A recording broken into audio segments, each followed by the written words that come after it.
أعوذ بالله من الشيطان الرجيم بسم الله الرحمن الرحيم والصلاة والسلام على سيدنا محمد وعلى آله وأصحابه أجمعين والسلام عليكم ورحمة الله وبركاته يا أيها الذين آمنوا من يرتد منكم عن دينه فسوف يأتي الله بقوم يحبوهم يحبونه أذل على المؤمنين وأعز على الكافرين يجاهدون في سبيل الله ولا يخافون لوم لائم ذلك فضل الله يؤتي من يشاء والله واسع عليم صدق الله العظيم. Très chers frères, très chères sœurs, assalamu alaikum wa rahmatullahi wa barakatuh. Heureux de vous retrouver après cette longue absence pour le partage de cette vidéo audio et je l'espère de bien d'autres, Inch'Allah, si Allah dans son immense miséricorde nous le permet. Car il s'agit bien d'une immense miséricorde lorsque Allah permet à son serviteur d'agir pour lui et rien que pour lui. Dans cette présente vidéo audio, très chers frères, très chères sœurs, nous allons évoquer un sujet lequel nous fera prendre conscience que lorsqu'on fréquente de trop près, et trop souvent les non-musulmans ont fini par leur ressembler. Et ce, comme nous allons le voir, jusqu'à notre propre façon de parler. Il est bien évident, frères et sœurs, que lorsque je parle de ressembler aux non-musulmans, je fais allusion au mimétisme, c'est-à-dire le fait d'imiter aveuglement autrui, et cela sans même se poser la question de savoir si ce que je dis ou ce que je fais est conforme ou contraire au Coran et à la Sunna. Dans le présent cas, il s'agit de prendre un exemple très frappant en la personne du grand savant, théologien, philosophe, prof de maths et de français, mais aussi de littérature, le professeur Tariq Ramadan, lequel, on le sait que trop bien, n'a cessé, ce à travers entre autres ses écrits, de mentir et de manipuler les non-musulmans, mais aussi et surtout à ses soi-disant frères et sœurs. Cette présente vidéo, très chers frères, très chères sœurs, va donc mettre en évidence un fait parfaitement indéniable et ô combien révélateur, à savoir les effets néfastes du mimétisme, lequel conduit à la négligence, voire au mépris, ou en tout cas à l'abandon de certains principes et valeurs islamiques, ceux au profit de principes purement mécréants, lesquels, comme nous allons clairement le démontrer, sont à l'exact opposé de ce que nous enseigne l'islam et plus précisément le Coran. À l'écoute de cette vidéo audio, frères et sœurs, on ne pourra que de constater combien, et cela même parfois involontairement, certaines personnes, le plus souvent ceux qui fréquentent intimement trop souvent et qui bien trop régulièrement sont invités à la table des non-musulmans, finissent par oublier, à ignorer, à délaisser, plus grave, à mépriser certaines règles islamiques, ceux pour adopter celles des non-musulmans devenus dans le cas présent leur gouvernant et donc d'une certaine manière leur référence. Bien sûr que rien ou pas grand-chose aujourd'hui de l'islam n'est appliqué et pratiqué par les musulmans vivant dans les sociétés non musulmanes ou dans les sociétés dites musulmanes mais à gouvernement non musulman, et que la loi islamique, qu'elle soit pénale, civile, commerciale, morale et autres, n'est, et cela pour X ou Y raison, pas du tout appliquée. Cependant, dans le cas présent, frères et sœurs, ce qui est particulier, pour le moins très révélateur, est de pouvoir constater comment la mécréance finit par pénétrer, par coloniser doucement, tout doucement mais sûrement, et inévitablement l'esprit de certains musulmans et musulmanes, pour en définitive détruire un certain nombre de valeurs et de repères prioritairement islamiques. On en vient donc à réfléchir, à réagir, à parler, puis à vivre selon des normes parfaitement contraires aux valeurs de l'islam. Ainsi s'accomplit ce qui devait s'accomplir lorsque l'on côtoie trop longtemps et de trop près la société non islamique. Les conséquences sont dévastatrices, puisqu'elles détruisent la base même de notre statut, de notre foyer et de notre raison d'être. En ce qui concerne le cas de Tariq Ramadan, cela s'explique très aisément du fait que ce personnage a de toute évidence, preuve à l'appui, vendu son âme au diable, et donc ce qui va être dit ici n'est en réalité même pas un détail de l'immensité de son crime à l'encontre de l'islam et des musulmans, en conséquence de quoi il n'est plus à un égarement près. Cependant, cet exemple, même si, comme je viens de le dire, apparaît comme un détail, va nous démontrer combien la ruse du diable est dangereuse et comment Shaitan, que la malédiction de Dieu soit sur lui, procède afin de nous éloigner des textes et donc de leur exacte compréhension et application. Alors probablement parce que, fasciné par celui qui nous a vaincus, par celui qui a réussi, par celui qui possède tout, par le plus fort, celui qui nous donne à manger et à boire, à dormir, à s'habiller, à se laver, à se parfumer, à se soigner, etc. On finit par vouloir lui ressembler. On commence d'abord par l'imiter, puis enfin par le mimer. Alors oui, lorsqu'on n'est pas accroché fermement à la parole de Dieu et à celle de son messager, notre bien-aimé prophète Mohammed alayhi salatu wassalam, lorsque l'on ne se rappelle pas ou que très rarement du livre de Dieu, de sa parole, alors oui, il me semble logique que l'on finit par ressembler aux non-musulmans, on finit dans le quotidien de nos jours par devenir comme eux. Et cela est bien naturel, puisque notre islam se résume à une immense théorie non suivie de pratique, à l'inverse d'un quotidien baignant dans la mécréance. S'il ne s'agissait seulement et uniquement, par exemple, de la jeune sœur, du jeune frère, qui, compte tenu de son jeune âge et de l'ignorance de sa religion, commettait les mêmes fautes, cela pourrait se comprendre, s'expliquer, et en définitive se pardonner. Mais comment le comprendre, l'expliquer, le pardonner lorsqu'il s'agit de personnes qui passent leur temps à donner des leçons de morale islamique à l'univers, lorsqu'il s'agit de personnes qui n'hésitent pas à donner des cours sur l'islam, ceux à travers le monde, d'être présentés sans blague ni honte comme spécialistes de l'islam, plus alarmant par nombre de frères et sœurs comme étant le plus grand savant de ce siècle, un espèce d'envoyé de Dieu de la dernière seconde, de la dernière chance. Alors, très chers frères, très chères sœurs, à l'écoute de cette vidéo audio, nous allons pouvoir constater, à travers une fois encore notre immense savant Tariq Ramadan, comment ce dernier, cela bien qu'il soit qualifié de toutes sortes de titres honorifiques, tels que professeur de maths, professeur de français, docteur en lettres arabes, professeur en islamologie, professeur d'études contemporaines, professeur de philosophie, théologien, spécialiste de l'islam, universitaire, intellectuel, docteur en islamologie, etc., etc., etc. Et bien d'autres médailles, lesquelles sont censées faire de lui un, sinon le plus grand savant de l'islam contemporain, en tout cas de ce siècle. Comment donc ce dernier emprunte une certaine rhétorique aux non-musulmans, laquelle, comme on va le voir, est complètement opposée à celle du Coran et donc d'Allah. Enfin, frères et sœurs, un dernier mot avant de développer le présent sujet. J'aimerais saluer et remercier du fond de mon cœur certains de mes frères et sœurs, lesquels, inquiets de mon absence, m'ont laissé bon nombre de messages sur ma page Facebook. Comme je l'ai déjà dit à certains d'entre vous, mon absence a été due à un enfermement carcéral, le 4e, depuis que je milite pour la cause des causes, celle de l'islam. Je reviendrai, Inch'Allah, comme promis, ultérieurement sur le sujet. En attendant, j'invite mes frères et mes sœurs à continuer au nom de l'islam à lutter, et cela selon les moyens intellectuels et financiers de chacun, afin de défendre l'islam contre toute forme d'agression, de les défendre comme l'ont défendu tant d'hommes et de femmes depuis le prophète Mohammed à nos jours. Je vous invite à honorer l'engagement que vous avez pris devant Allah le jour où vous avez, pour la première fois, attesté qu'il n'y avait de Dieu que Dieu, et que Mohammed était son prophète. Cet engagement nous impose de nous plier aux exigences coraniques, dont entre autres celle de défendre l'islam. À présent, passons à l'examen du sujet proposé. J'ai lu et relu l'intégralité des livres de Tariq Ramadan, exception faite pour un seul de ces livres intitulé L'autre en nous. J'ai pourtant essayé, et ce à plusieurs reprises, de le lire en vain.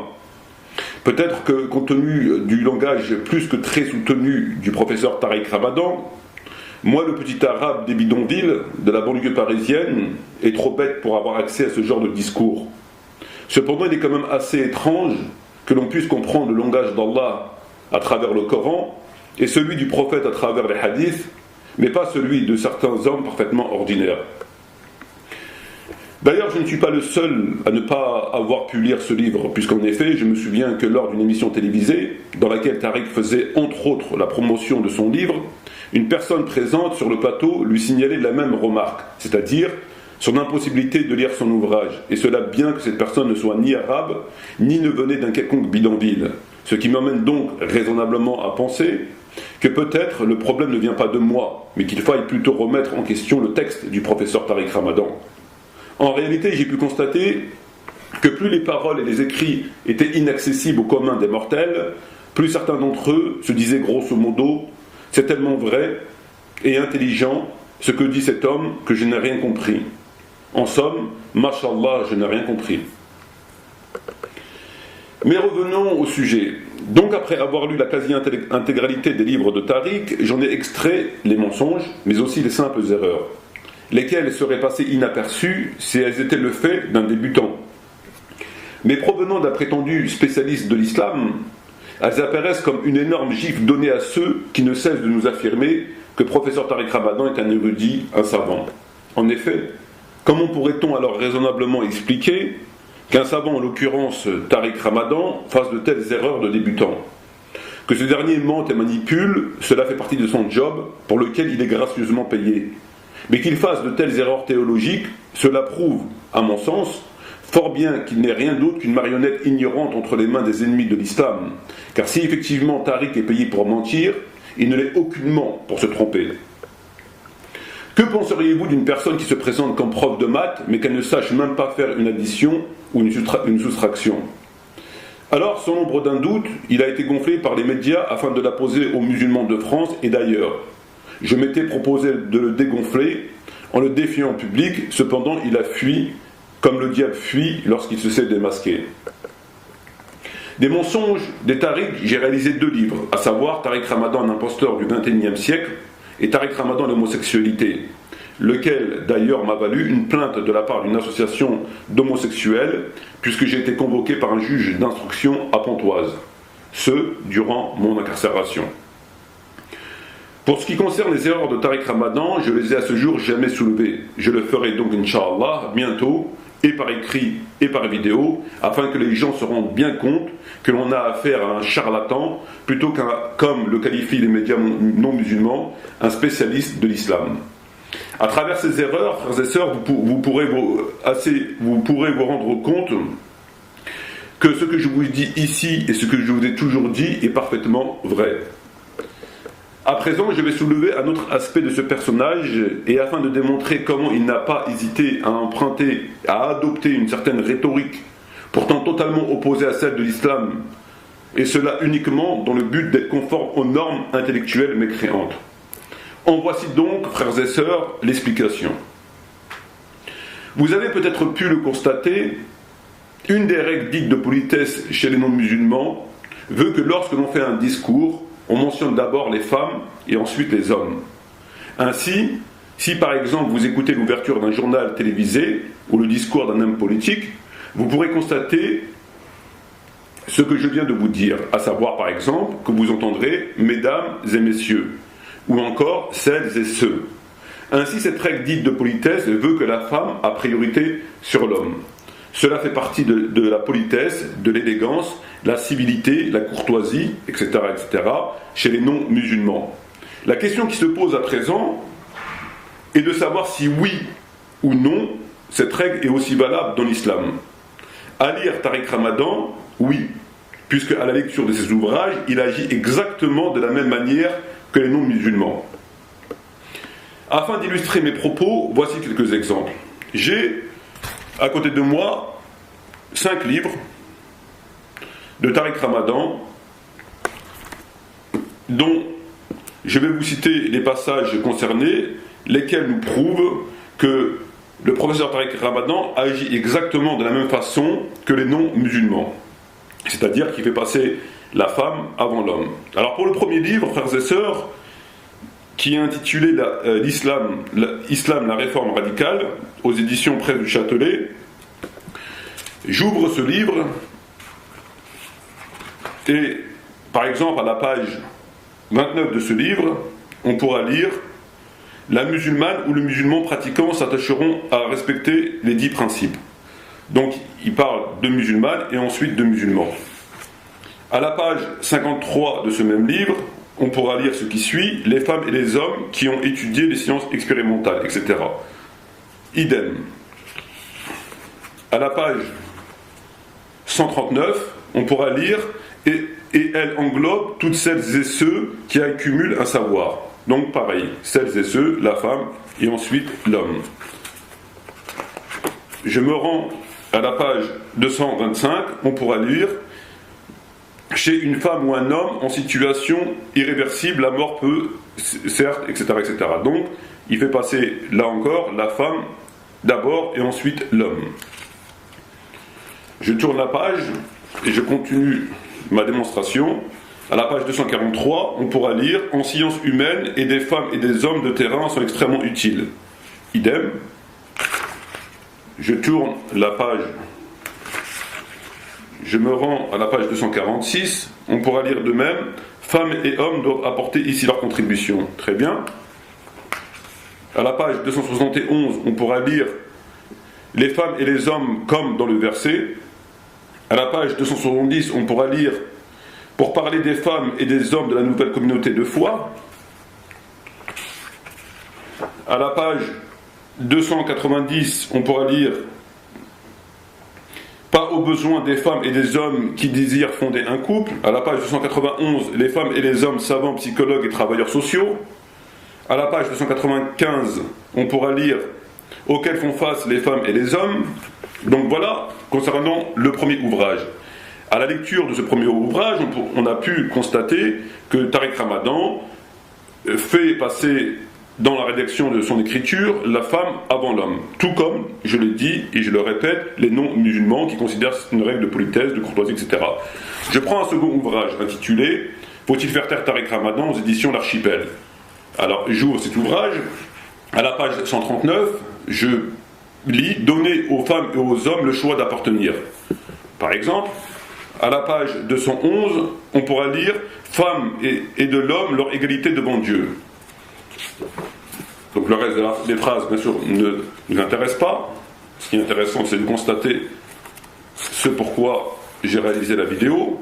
À la page 255, on pourra lire « De femmes et d'hommes qui vivent leur pratique de façon personnelle ». À la page 259, on pourra lire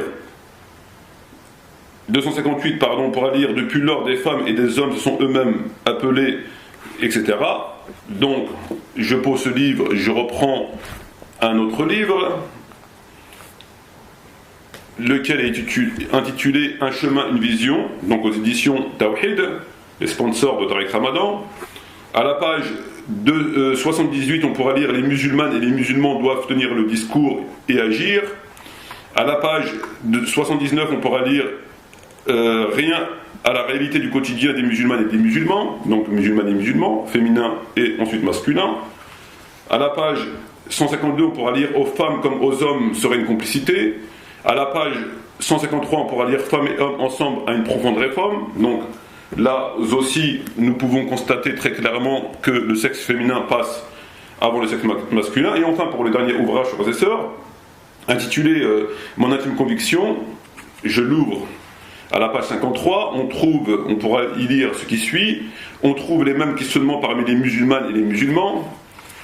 À la page 64, femmes et hommes établissent localement et nationalement des ponts. Et enfin, et pour terminer, un dernier exemple, puisqu'on en a eu, je pense, assez. À la page 96, on pourra lire des musulmanes et des musulmans vivant dans un nouveau contexte. Voilà. Bon.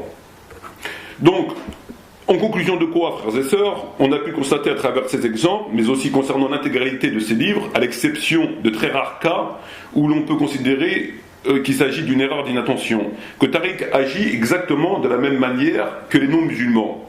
Ce qui prouve donc que ce dernier a adopté cette règle dite d'élégance, de courtoisie et de politesse, etc., que les non-musulmans. Ainsi, on a pu observer que Tariq agit exactement de la même manière que les non-musulmans, et plus précisément d'une certaine élite non-musulmane, puisque cette règle a été instaurée non pas par le non-musulman lambda, mais par un certain nombre de bien-pensants parmi les mécréants, lesquels ont estimé que c'est ainsi qu'il fallait parler, sans quoi on n'était ni poli, ni éduqué, ni élégant, ni courtois, ni cultivé, etc. On n'était pas dans la norme. Alors, la question qui se pose à présent étant de savoir si oui ou non, cette façon de parler, mais aussi cette façon de penser, est conforme ou contraire à l'islam. Alors, afin de répondre à cette question, à savoir si notre religion nous enseigne la même façon de voir les choses, je vais questionner le Coran, lequel nous apportera, comme nous allons le voir, une réponse claire et définitive sur la question. En préambule, j'aimerais dire un petit mot sur le Coran. Il faut avant tout savoir que la composition du Coran n'est pas hasardeuse, ce qui veut dire que lorsque Allah Azza wa Jal parle, il ne parle pas sans en mesurer l'exacte composition de sa parole. Ainsi, chaque mot a une place selon une raison très précise. Le Coran est donc, comme nous allons le voir, rédigé selon une composition parfaitement calculée. Je vais vous citer quelques exemples afin de démontrer le bien fondé de mon étude. À la lecture du Coran, nous pouvons constater ceci. Donc, frères et sœurs, je prends le Coran, j'ouvre le Coran. Donc, j'ai pris un certain nombre d'exemples. Je ne vais pas vous donner tous les versets qui nous intéressent, parce que sinon on passerait des heures et des heures, donc ils sont beaucoup plus nombreux que le nombre que je vais vous citer, que les exemples que je vais vous citer. Donc on pourra lire par exemple à la lecture du Coran. Alors, جعل لكم الأرض فراشا والسماء بناء. Donc Allah Azza wa Jal parle d'abord de la terre et ensuite du ciel. On lira aussi الذين آمنوا وعملوا الصالحات. آمنوا وعملوا الصالحات, ceux qui ont cru et ont agi. السماوات والأرض, le ciel et la terre. وأقيموا الصلاة وآتوا الزكاة, accomplissez la prière et donnez la zakat. الذين آمنوا وعملوا الصالحات, idem, ceux qui ont cru et accompli les actes. Aqimu salat wa atu zakat, idem. Donc suivez bien ce que je suis en train de vous dire, écoutez bien le sens des mots, c'est toujours la même composition qui suit dans le Coran, c'est jamais inversé.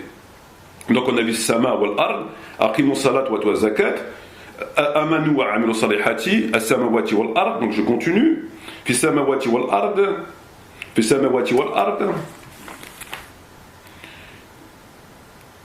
samawati wal ard. Je continue. Aqamu salat wa atu zakat.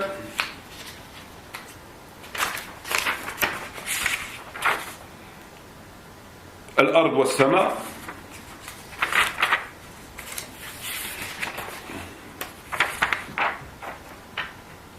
Samawati wal ard. Wa ati'u Allah wa rasul. Ça fait partie de notre étude de Dieu, Allah et le prophète, et non pas le prophète et Dieu, mais je vous expliquerai ça après. Allah wa Rasul, alladhina amanu wa amilu salihati, aqimu salat wa atu zakat,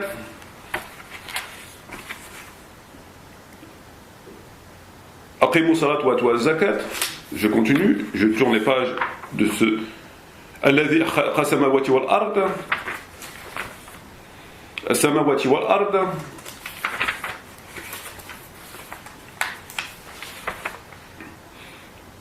بأموالهم وأنفسهم, donc par leur bien et leur personne. Allah wa rasulihi, as-salat wa atu zakat, aqimu salat wa atu zakat. Allah wa rasulihi, j'essaie d'aller un peu plus vite. Allah wa rasul, السماوات والأرض. الله والرسول.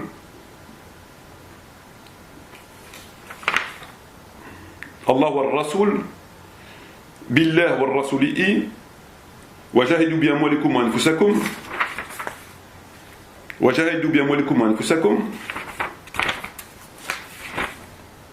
وعملوا الصالحات آمنوا وعملوا الصالحات السماوات والأرض. إن لله ما في السماوات والأرض ومن في السماوات والأرض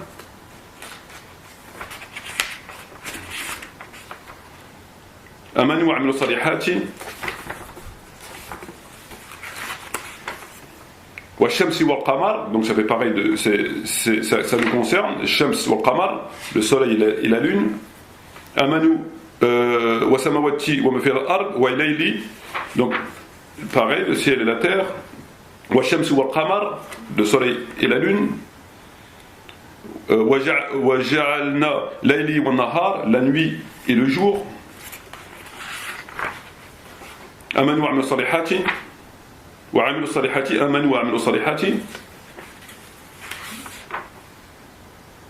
الصلاة والزكاة آمنوا وعملوا الصالحات.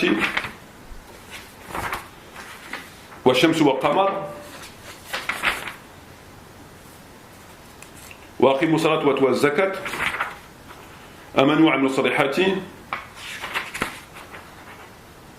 آمنوا وعملوا الصالحات السماوات والأرض والشمس والقمر. إن الله يدخل الذين آمنوا وعملوا الصالحات. J'élargis un petit peu. أقيموا الصلاة وآتوا الزكاة آمنوا وعملوا الصالحات. أقيموا الصلاة وآتوا الزكاة. layli wa nahar, aqimu salata wa zakat,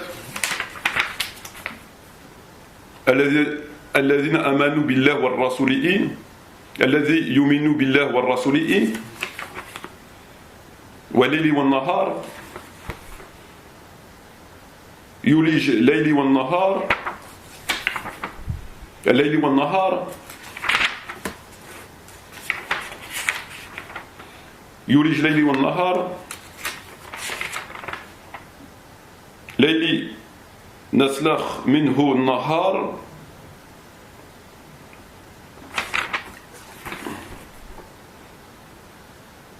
الله الذي جعل لكم ليلي لتسكنوا فيها والنهار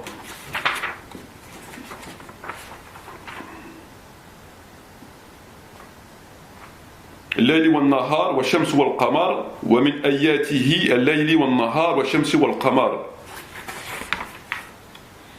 Et enfin, le dernier verset. له ملك السماوات والأرض. Voilà. Donc, frères et sœurs, à travers ces exemples, on constate que l'ordre des mots n'est pas hasardeux. Je vous ai donné un certain nombre d'exemples, je n'ai pas extrait tous les versets, puisqu'ils sont beaucoup plus nombreux. Donc, ainsi, lorsque Allah dit ceux qui croient et agissent, il semble raisonnable de penser qu'à l'inverse, agir sans croire n'a pas d'intérêt au titre de la croyance. C'est donc pour cela qu'il faille d'abord croire, puis ensuite agir. Et c'est pour cela que Allah Azza wa Jalla s'exprime de cette façon-là. Sinon, ça n'aurait pas de sens. Lorsque Allah ordonne de faire la prière et de s'acquitter de la zakat, il semble normal qu'ainsi soient constitués les termes, puisque la prière passe avant la zakat. En effet, on prie et ensuite on contribue financièrement à l'intérêt de l'islam. On ne peut verser la zakat sans accomplir l'obligation de la prière, puisque si l'on ne prie pas, on ne peut être considéré comme musulman. Et donc on ne peut pas payer la zakat. Pareillement, lorsque le mot Allah précède celui de prophète, ou le mot prophète précède celui de croyant, la ligne légale d'autorité est ainsi fixée, à savoir Allah, puis le prophète, et enfin les croyants. Ce qui est tout à fait logique, d'une logique tout à fait évidente. Ensuite, nous avons vu que le terme ciel précède celui de mot terre, et que le mot par leur bien précède ceux de leur personne, et que le mot soleil précède celui de mot lune, et que le mot nuit précède le mot jour. Une explication tout autant logique que des exemples précédents réside forcément dans la composition de cet ordre. Cependant, elle reste à être clairement expliquée pour celui qui en a le désir, mais aussi la faculté. Donc, en résumé, frères et sœurs, lorsque je vous cite ces exemples-là, à savoir qu'un certain nombre de termes dans le Coran sont constamment rédigés de cette façon-là, c'est pas par hasard. C'est qu'il y a forcément une logique. C'est que des inversés n'auraient plus de sens. Ça serait si on mettait le verset la zakat et faites la prière, ça n'a pas de sens. Si on mettait que l'autorité, le prophète et Allah, ça n'aurait pas de sens, etc. Donc ces phrases sont composées d'après une certaine logique, d'après une certaine intelligence qui veut que ce ne soit pas hasardeux. Donc c'est ainsi que Allah s'exprime. À présent, frères et sœurs, voyons comment Allah évoque la question de l'homme et de la femme, car c'est le sujet qui nous concerne. Nous avons pu constater que les non-musulmans, lorsqu'ils rédigeaient un discours, lorsqu'ils faisaient un discours, lorsqu'ils écrivaient des livres, etc., mettaient la femme avant l'homme. Pour eux, c'est une règle de politique, etc. Tariq Ramadan agit de la même façon. Alors, nous, en tant que musulmans, on s'interroge, ce qui est légitime, il est essentiel de s'interroger, on ne suit pas aveuglément, on est donc dans une position d'interrogation, on veut savoir si cette façon de faire est conforme à l'islam ou pas. Donc je prends le Coran et je vais vous donner des versets en rapport avec cela. Alors là, j'ai un verset où il y a écrit Zakarin wa Untha, donc l'homme et la femme. Donc Allah parle de l'homme et de la femme. En tournant les pages du Coran, je trouve un autre verset, il dit Rijalin kathirin wa nisa. Là aussi, il parle de l'homme et de la femme. Je tourne la page, Et il y a un verset qui nous dit Rijalun qawamun ala nisa. Il parle de l'homme et de la femme. Un autre verset qui dit Rijal wa nisa. Donc l'homme et la femme. Je tourne les pages. وَمَنْ يَعْمِلْ مِنَ الصَّالِحَاتِ مِنْ ذَكَرٍ وَأُنْثَى. Donc là c'est pareil, celui qui quiconque homme ou femme fait de bonnes œuvres. Donc il parle de l'homme d'abord et de la femme. Dans un autre verset il dit وَالسَّارِقُ وَالسَّارِقَاتُ. Donc le voleur et la voleuse, c'est d'abord le sexe masculin et ensuite féminin. Dans un autre verset, il dit Al-munafiqun wal-munafiqat, ba'duhum min ba'd, yamuruna, etc. Donc il parle de l'hypocrite homme et de l'hypocrite femme. Al-munafiqun wal-munafiqat. Je tourne la page. Al-muminin wal-muminat, ba'duhum awliya. Le croyant et la croyante, les croyants et les croyantes. Je tourne la page. Al-muminin al-muminun wal-muminat. Donc là, identique, les croyants et les croyantes. Nous avons aussi le verset 35 de la sourate 33 al-Ahzab qui dit Innal muslimin wal muslimat wal muminin wal muminat wal qanitin wal qanitat was sadiqin was sadiqat was sabirin was sabirat wa khashi'in wa khashi'at وَمُتَصَدِقِينَ وَمُتَصَدِقَاتٍ وَصَائِمِينَ وَصَائِمَاتٍ, etc. Donc là on voit constamment que c'est l'homme et ensuite la femme, les musulmans et la musulmane, les croyants et les croyantes, obéissants et obéissantes, loyaux et loyales, endurants et endurantes, craignants et craignantes, donneurs et donneuses, etc. Donc on voit bien très clairement, c'est parfaitement clair que Allah parle d'abord de l'homme et ensuite la femme. Nous avons notre verset وَالْمُؤْمِنِينَ al-muminin ou al-muminat, donc les croyants et croyantes. Un autre verset les yu'adhib al-munafiqin wal-munafiqat wal-mushrikin wal-mushrikat, donc pour qu'ils punissent les hypocrites hommes al-munafiqin wal-munafiqat, donc hommes et femmes, mushrikin wal-mushrikat, les associateurs hommes et femmes. Idem. Nous avons les yudkhil al-muminin wal-muminat. Nous avons un autre verset, Al-Munafiqin wal-Munafiqat wal-Mushrikin wal-Mushrikat. Pareil, donc dans la sourate Al-Fath, sourate 48. Donc là, c'est pareil. Enfin, nous avons un autre verset, Rijalul Muminin wa Nisa'i Muminat. Donc pareil.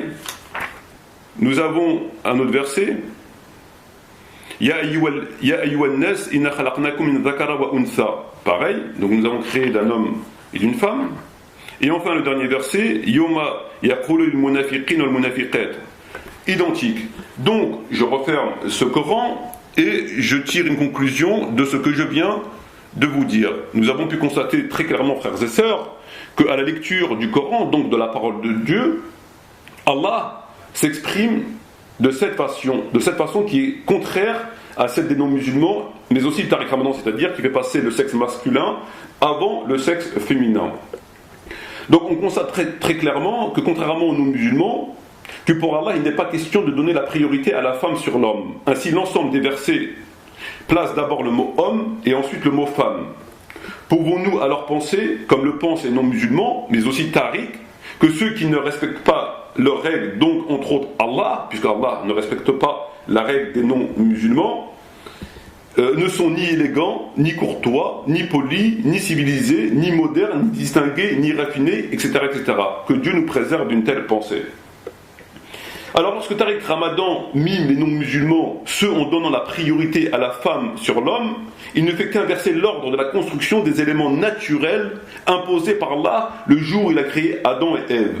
En résumé, Tariq ne fait donc que de confirmer un égarement, certes avant tout oral et écrit, mais qui, sous l'ombre d'un doute, se transformera en acte et pensée.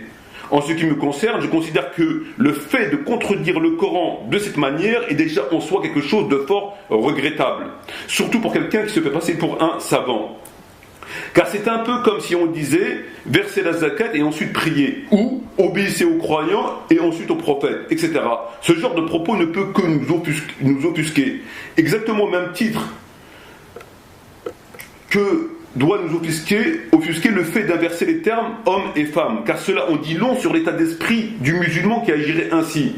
De surcroît, s'il se présente ou s'il est présenté comme savant. Pour terminer, il me semble important de signaler que la rhétorique du Coran, laquelle, comme nous l'avons vu, fait précéder systématiquement le terme homme à celui de femme, ne veut pas pour autant dire que lorsque, par exemple, vous ouvrez une porte, les femmes sortent après les hommes, ou lorsqu'on évacue un lieu, ce sont les hommes qui sortent avant les femmes, ou que si un ascenseur est complet, c'est aux femmes de prendre l'escalier. Bien au contraire, dans les faits, les femmes ont priorité sur l'homme, tout comme les enfants ont priorité sur l'homme. Alors on pourrait se demander pourquoi le Coran fait systématiquement précéder le terme homme à celui de femme. La réponse est très simple. Le Coran, par cette rhétorique, vise uniquement le statut et non l'être, c'est-à-dire que l'homme, de par sa création, est supérieur à la femme, de par son statut. Et donc il ne peut être précédé par un statut inférieur, en l'occurrence celui de la femme. Tout comme Allah est supérieur au prophète, et le prophète est supérieur au croyant. Il serait donc impensable de faire précéder le terme prophète à celui de Allah, ou celui de croyant à celui de prophète. Ça me semble tout à fait logique. Enfin, frères et sœurs, il faut savoir qu'un seul verset mentionne le terme femme avant celui d'homme. Il s'agit du verset 2 de la sourate 24 An-Nur, qui dispose ainsi: la fornicatrice et le fornicateur. Cela s'explique forcément, puisque cela ne peut être le fruit du hasard ou de l'inattention de la part d'Allah. Cependant, je laisse le soin à ceux qui le souhaitent de l'expliquer. En ce qui me concerne, j'ai ma propre idée. Cependant, je ne veux surtout pas me fâcher avec la femme. Ensuite, on observera au verset 3 de la même sourate que Allah revient au même procédé, ce qui laisse à penser que Allah a fait précéder le terme femme à celui d'homme au verset 2 de la sourate Nur, uniquement afin de signaler une information laquelle concerne en priorité la femme, et que ensuite Allah revient à la rédaction régulière et réfléchie. Donc, je suis extrêmement satisfait d'avoir pu réaliser, alhamdoulilah, cette vidéo, parce que pour ne rien vous cacher, hier j'ai essayé de réaliser une vidéo, il était très tard, il était environ 3h du matin, et ce matin j'étais pas très satisfait de cette vidéo, donc j'ai décidé de la refaire, et grâce à Dieu j'ai pu la réaliser sans commettre de fautes graves dans mon expression et l'explication de mon étude. Donc, pour terminer, frères et sœurs, ce qui est choquant dans ce que je viens de dire, ça peut paraître, comme je l'ai déjà expliqué précédemment, comme un détail, mais ce n'est pas un détail. C'est que ce cher savant, philosophe, professeur, etc., Tariq Ramadan, emploie exactement la même rhétorique que les non-musulmans, alors que ce dernier se fait passer pour savant, se fait passer pour ce que vous savez. Il est donc censé, c'est pas comme le musulman qui connaît pas très bien la religion, qui n'a la prétention d'aucun titre, etc. Ce Tariq Ramadan est censé connaître un minimum, compte tenu des différents titres honorifiques qui lui sont attribués et dont il se réjouit fort bien. Il est très regrettable donc que ce dernier emploie exactement la rhétorique que l'on a pu voir, et que cette rhétorique est totalement contraire au Coran. Elle est opposée au Coran. Et cela en dit long, puisque c'est un état d'esprit.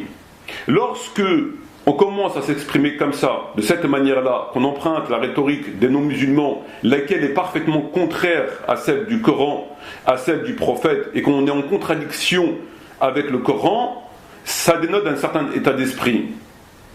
Et cet état d'esprit laisse à penser que l'enseignement qui est apporté, qui est donné aux musulmans et aux musulmanes par Tariq Ramadan est forcément altéré par le fait que ce dernier veuille à tout prix être dans la norme intellectuelle mécréante.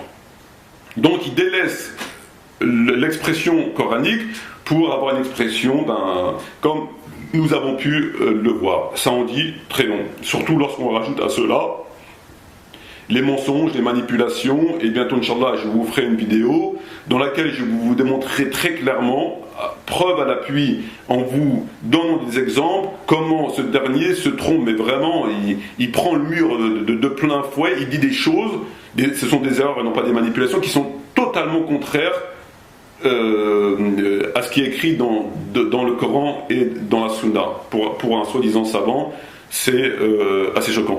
Sur ce, frères et sœurs, je ne vais pas vous retenir plus longtemps. Je vous ai donné donc le fruit de mon étude. J'espère que cela vous sera profitable. Je vous remercie d'avoir pris le temps de m'écouter. Je vous dis assalamu alaikum wa rahmatullahi wa barakatuh et j'espère à très bientôt pour une nouvelle vidéo. Shukran jazilan wa assalamu alaikum wa rahmatullahi wa barakatuh.